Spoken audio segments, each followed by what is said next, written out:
Welcome to all of you in Nitish commerce classes. आप लोग को नीतीश कॉमर्स क्लासेस में स्वागत है।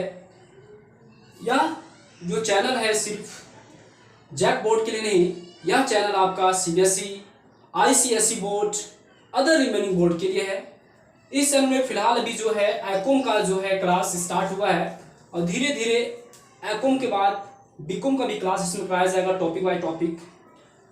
कल जो है विद्यार्थी लोग कमेंट किए हुए थे कि सर एक ऐसा वीडियो बना दीजिए जो मैट्रिक पास होने के बाद कौन सा सब्जेक्ट को चुने।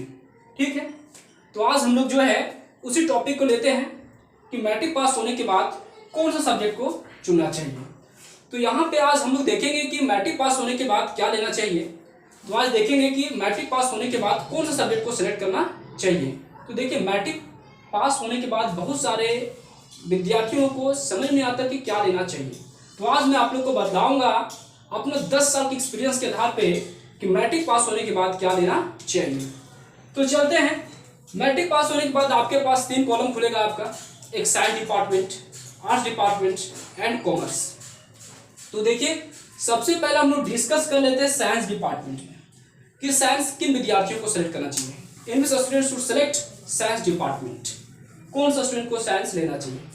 तो साइंस सबसे पहला उन विद्यार्थियों को लेना चाहिए जो बचपन से आपका खूंखार टाइप का स्टूडेंट रहे हैं, अर्थात तेज तरार टाइप का स्टूडेंट रहे हैं, जिनका स्कूल में प्रदर्शन बहुत ही शानदार रहा है बचपन से।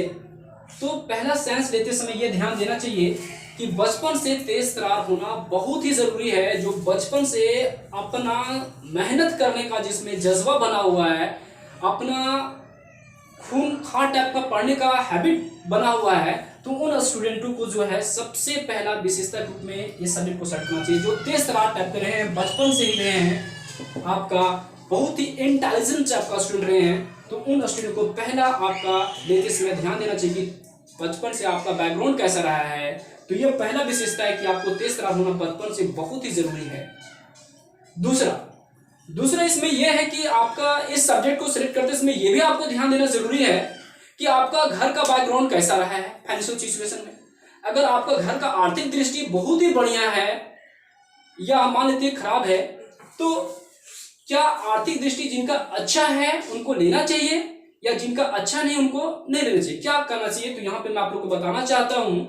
देखिए, जिनका जो है घर के अच्छा फाइनेंशियल स्थिति बना हुआ है तो बिल्कुल है कि उनको लेना चाहिए, इसमें कोई रोक टोक नहीं है, क्योंकि घर का आपका फाइनेंशियल स्थिति भी अच्छा है और इस सब्जेक्ट में खर्च भी बहुत ही ज्यादा होती है। कम से कम आपका 40-50 हजार आपका मिनिमम 2 इयर्स में लगभग लग ही जाएंगे। ठीक है, तो तेज तरार के साथ साथ आपका घर का आर्थिक स्थिति भी जरूरी है। मैं उन विद्यार्थियों को थोड़ा सा यहाँ पे रिस्ट्रिक्शन देना चाहता हूँ। अगर आपका घर का स्थिति अगर अच्छा नहीं है तो वहां पे सोच समझ के आपको इस विषय को सिलेक्ट करना चाहिए, क्योंकि कहीं ना कहीं जाके आप जैसे ही इंटर पास कीजिएगा तो पास करने के बाद आपको जो है बहुत ही बड़ा बड़ा कोर्स करना पड़ता है। ठीक है, जैसे इंजीनियरिंग का कोर्स करना पड़ता है, डॉक्टर का कोर्स करना पड़ता है, तो कहीं ना कहीं आपका जो है कॉस्ट आपका ज्यादा से ज्यादा पड़ जाता है। तो लोग आगे जाके क्या करते हैं कि सब्जेक्ट को जाकर फिर आपका आर्ट्स डिपार्टमेंट में चले जाते हैं या कॉमर्स डिपार्टमेंट में चले जाते हैं। तो ये चीज ध्यान देना चाहिए कि आपको घर का आर्थिक स्थिति बहुत ही जरूरी है कि आपको घर का फाइनेंशियल स्थिति कैसा है, आर्थिक दृष्टि कैसा है, ये चीज बहुत ही जरूरी है देखना। तीसरा चीज ये है, ये सब्जेक्ट में अगर बचपन से अगर आप हिंदी मीडियम स्कूल से रहे हैं, ठीक है, अगर आप मेहनत करने में आपका हैबिट बना हुआ है तो लेना चाहिए। क्योंकि तीसरा चीज में आपको ये ध्यान देना पड़ेगा, ये सब्जेक्ट जो आपका जाके इंग्लिश में कन्वर्ट हो जाता है, पूरा इंग्लिश में चेंज हो जाती है, और इंग्लिश में चेंज हो जाती है तो बहुत सारे हिंदी मीडियम के विद्यार्थी रहते हैं, जब इंग्लिश जैसे कन्वर्ट हो जाता है तो समझ में आता नहीं है। तो आपको ये चीज भी आपको ध्यान देना जरूरी है कि आपका इंग्लिश का आपका सिचुएशन कैसा रहा है बचपन से। अगर नहीं रहे तो कहीं ना कहीं आप मेहनत कीजिए। अगर आप एडमिशन ले लिए तो कहीं ना कहीं आप उसको अच्छी तरीके से आप मेहनत कीजिए और अपने इंग्लिश को मजबूत बनाइए आपको, क्योंकि ये सब्जेक्ट जो इंग्लिश में कन्वर्ट हो जाएगा। जो बहुत सारे विद्यार्थी मुझे जानते हैं तो पेरेंट्स लोग मतलब फोर्सफुल रूप से एडमिशन करवा देते हैं, जिसके कारण उनका जो है बैकग्राउंड आगे जाके खराब हो जाता है। तो इंग्लिश आपको जो है स्ट्रॉन्ग करना ही पड़ेगा। और चौथा सबसे इंपॉर्टेंट जो है, ये सबसे इंपॉर्टेंट जिसमें से मैं आपको 10 साल के एक्सपीरियंस के आधार पे बता रहा हूं कि बहुत सारे कम से कम 50% स्टूडेंट को मैं ऐसा जानता हूं जिनका पेरेंट्स लोग जो है फोर्सफुल रूप से आपका सब्जेक्ट को सेलेक्ट करवा देते हैं। और इस सब्जेक्ट में ध्यान देना चाहिए, अगर कभी भी लाइफ में आप बचपन मतलब 10 के अंदर कहीं आप सेटिंग स्थिति में अगर गुजरे हुए हैं, सेटिंग का मतलब आप लोग तो समझ ही गए होंगे क्या होता है इसका मतलब। अगर आप इस कैटेगरी में रहे हैं तो कहीं ना कहीं मेरे ख्याल से आप लाइफ में जो है कहीं ना कहीं आप मिस कर रहे हैं, आपका लाइफ जो है कहीं ना कहीं जाकर आगे जाके आपको टर्निंग पॉइंट ले लेगा।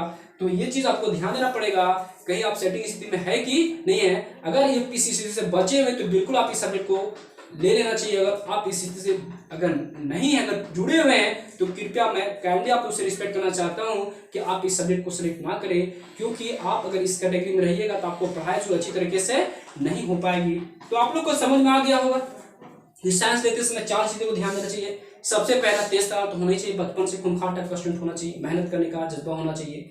दूसरा, आपका आर्थिक स्थिति बहुत ही जरूरी है। और तीसरा जो है, इंग्लिश आपका कन्वर्ट होगी तो इंग्लिश आपको स्ट्रॉन्ग करना ही पड़ेगा। चौथा चीज आपको जो है सेटिंग स्थिति से बचना पड़ेगा। अगर आप बचे हुए हैं तो बिल्कुल इन 4 विशेषताओं को ध्यान में रखते हुए इस सब्जेक्ट को सिलेक्ट करना चाहिए। चलते हैं आर्ट्स की ओर।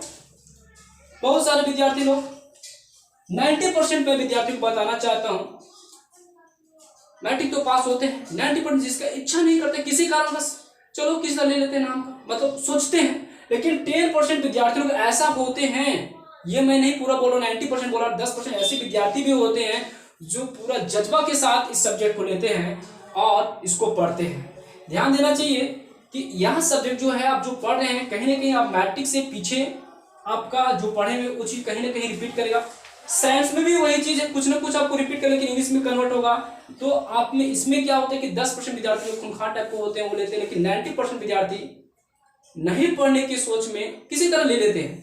तो इसमें सबसे पहले आपको ये ध्यान देना चाहिए, अगर आपको दिल से अगर पढ़ना है, अच्छे से पढ़ना है, तो ये सब्जेक्ट को सिलेक्ट करें, क्योंकि ये आपको थोड़ा हिंदी मीडियम भी रहेगा, ठीक है, इंग्लिश में भी रहता है लेकिन हिंदी मीडियम थोड़ा आपको हेल्पफुल हो जाएगा, ठीक है।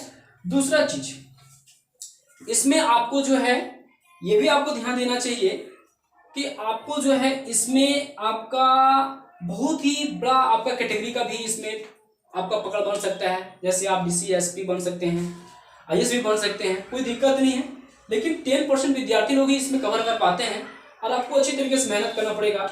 तीसरा चीज, इसमें थोड़ा सा दिक्कत से बच सकते हैं क्योंकि इसमें फाइनेंशियल जो स्थिति है, आर्थिक जो दृष्टि है, इसमें खर्च कम पड़ती है, इसमें आपको आर्थिक जो सिचुएशन है इसमें ज़्यादा आपको प्रभावित नहीं करेगी। यही कारण कि बहुत सारे विद्यार्थी इसको सेलेक्ट कर लेते हैं। हाँ, लेकिन जो सेलेक्ट करते हैं मैं उससे रिकमेंड करना चाहता हूँ कि पूरा दिल से पढ़े, क्योंकि ये सब्जेक्ट खराब नहीं है, इसमें बहुत बड़ा बड़ा पोस्ट है, ठीक है। तो ये मेरे ख्याल से आप लोग को समझ में आएगा कि इसमें आपका जो भी आप पढ़े हुए हैं वो पीछे से रिलेटेड रहता है। दूसरा चीज, आपका ज़्यादा खर्च नहीं होती है। लेकिन तीसरा चीज आपको मैं ये कहना चाहता हूँ कि आप लोग जो है, जो विद्यार्थी अच्छे से मेहनत करना चाहते हैं वही विद्यार्थी इसमें आए। अब चलते हैं कॉमर्स की ओर, ठीक है। कॉमर्स क्या बोलता है, देखिए कॉमर्स में जो है जिस तरह आप साइंस में देखिए कि तेज होना जरूरी है, ठीक है, आर्ट्स में आपका दोनों चीज चलता है, तेज भी चलता है, मिडिल भी चलता है। लेकिन कॉमर्स एक जो है एक ऐसा सब्जेक्ट है जो आप बचपन से क्या थे इसका जरा सा भी यहाँ पे आपका कोई वैल्यू नहीं है। आप बचपन से तेज थे या तो कमजोर थे, इसका जरा सा भी वैल्यू यहाँ पे नहीं है। It is the new subject for you, यह एक नया सब्जेक्ट है। इसका शुरुआत जो है it start from here, from inter, इसका स्टार्टिंग इंटर से होता है। तो आप पहले पढ़ने में तेज थे या कमजोर थे, इसका जरा सा भी आपका वैल्यू नहीं है।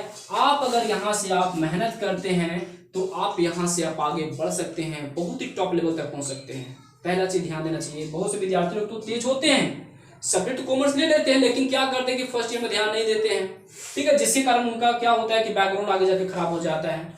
बहुत सारे विद्यार्थी ऐसे जो लाइफ में अच्छे से नहीं पढ़ाए, किसी कारणवश या तो ध्यान नहीं दिए, अब उनको इच्छा करते हैं कि मैट्रिक के बाद अपना थोड़ा सा चेंजिंग करें, तो यहाँ से वो चेंजिंग कर सकते हैं अपना जिंदगी में और बहुत ही बड़ा टारगेट प्राप्त कर सकते हैं। दुनिया में जितने भी टॉप लेवल के लोग जो होते हैं, पैसा वाले जो क्षेत्र होते हैं, कॉमर्शियल लाइन से ही जुड़े होते हैं, चाहे वो आपका बिल गेट्स हो, चाहे आपका जेफ बेजोस हो या आपका मानते मुकेश अंबानी, सभी लोग कॉमर्शियल लाइन से जुड़े होते हैं। तो आपको पैसे का सेक्टर में अगर जाना है तो आप इस सब्जेक्ट को चुनें, लेकिन ध्यान दें कि आप पहले तेज थे या कमजोर थे, इसका जरा सा भी आपका कोई महत्व नहीं है। अगर आप यहाँ से जैसा आप मेहनत कीजिएगा वैसे आप बन जाइएगा। अगर उदाहरण के तौर पे मान लेते हैं कि बचपन से आप तेज तरार थे, बहुत ही तेज तरार थे, लेकिन क्या हुआ कि आप फर्स्ट ईयर में नहीं पढ़े, तो मैं गारंटी लिख के बोलता हूँ कि आपका लाइफ बर्बाद हो चुका है कॉमर्स में, ये गारंटी मैं बोलता हूँ। अगर आप यहाँ से अच्छे तरीके से अगर आप मेहनत करेंगे, मान लीजिए किसी कारणों से आप अच्छे से नहीं पढ़ेंगे, अगर यहाँ से आप अच्छा से मेहनत कीजिएगा तो आपका लाइफ बिल्कुल चेंज देखने को मिलेगा। इसमें आपका पहला विशेषता है कि आप पहले पढ़ने में क्या थे, तेज थे या कमजोर थे, इसका जरा से महत्व नहीं है। दूसरा चीज, अगर ये सब्जेक्ट में आपका सबसे बड़ी बात ये किया, एक लक्ष्मी का सब्जेक्ट है, इसमें पैसा का बरसात होता है, ये रियली मैं बता रहा हूँ आप लोग को, ठीक है। अगर किसी को जॉब नहीं करना है, किसी को जिंदगी में जॉब नहीं करना है, अगर किसी को बिजनेस ही करना है, तो ये आपको पैसा के बारे में पूरा आपको बताएगा। जिंदगी में पैसा कैसे कमाना, how to earn money, how to use money, कैसे पैसा कमाना, पैसे को कैसे यूज करना है, ये जिंदगी में आपको कॉमर्स बता देगा कि पैसा के बारे में। हर लोग पैसा कमाने के लिए ही पढ़ते हैं, तो ये सब्जेक्ट जो पैसा वालों के लिए हैं, जो पैसा के बारे में कैसे खर्च करे, कहाँ पे पैसा को यूज करे, ये सब्जेक्ट के बारे में बतलाता है। और तीसरा सबसे बड़ी महत्व ये है कि इससे आप chartered accountant man, cost accounting man बन सकते हैं, ठीक है। तो मेरे ख्याल से ये सब्जेक्ट, और इसमें ज्यादा आपका पैसा खर्च नहीं होता है, मिडिल होता है, ठीक है, मध्यम पैसा खर्च होता है। जिस तरह आर्ट डिपार्टमेंट थोड़ा सा आपका स्लाइड डिफरेंस है ना, साइंस की तुलना में बहुत ही कम है, थोड़ा सा परसेंट। जितना साइंस में आपको जो खर्चा होगा 5 साल में, ये आपको 5 साल में आपका जो है ग्रेजुएशन तक में आपको खर्च होगी। मेरे ख्याल से आप लोग अच्छी तरीके से समझ में आ गया होगा कि साइंस, आर्ट्स और कॉमर्स में क्या अंतर है। आज आप लोग देख लें कि साइंस, आर्ट्स और कॉमर्स में क्या अंतर है। ठीक है दोस्तों, मैं आप लोग को ये बताना चाहता हूँ कि यह चैनल जो है आपका नीतीश भाई का ही चैनल है, अपना भाई समझ लीजिए। आप इसको ज़्यादा से ज़्यादा पूरा इंडिया में इसको शेयर कीजिए और पूरा सब्सक्राइब करो ये लोगों से, ठीक है। इस आपका चैनल में टॉपिक बाय टॉपिक हम लोग डिस्कस करेंगे, एक टॉपिक डिस्कस करेंगे। आप इस चैनल से अगर आप पढ़ लिए तो आपको जिंदगी में किसी ट्यूशन करने की जरूरत नहीं पड़ेगी, ये मेरा गारंटी है, ठीक है। Happy nice day.